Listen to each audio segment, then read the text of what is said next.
মোৰ ককাৰ ছাৰ ব্ৰিটিছৰ বিৰুদ্ধে যুঁজিছিল, মোৰ আইতাই ভাষা আন্দোলনত যুঁজিছিল, মোৰ বৰদেউতা অসম আন্দোলনত যুঁজিছিল, মোৰ বৰমাই নযুঁজিলে কিন্তু তেখেত মাতৃমংগলৰ সম্পাদিকা আছিল, মোৰ বাইদেউ খুদ স্কুল ইউনিয়ন বডিৰ চাফাই সম্পাদিকা আছিল।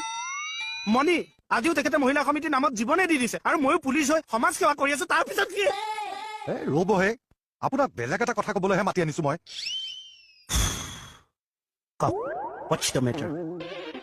মোক ঘৰ এটা লাগে। ঘৰ কিয় লাগে? আৰে মানুহক ঘৰ কিয় লাগে? জানো ছাৰ, য'তে মোৰ বাৰে বাদ কথা এটা কওঁ, আপোনাক এতিয়া ঘৰ এটাতকে বেছিকে গৃহিণী এজনীৰহে প্ৰয়োজন নেকি? ফটোৱা কথা পাতি থাকিবলৈ মই আপোনাক মাতি অনা নাই। মই আগৰ ঘৰটো সলাব লাগে ইমিডিয়েট। ঘৰ এটা চাওক। কেনেকুৱা ধৰণৰ ঘৰ লাগিব? এই আগৰটোতকৈ অলপ ডাঙৰ হলেও হ'ব। ৰুম বেছিকে লাগিব? আৰু শুনক, পাৰ্কিংটো লাগিব কিন্তু। কি হ'ল? অকলে থাকিব? ৰুম বেছিকে লাগিব? বুজিলো আৰু কি নাপাৰে একো নাই। আৰে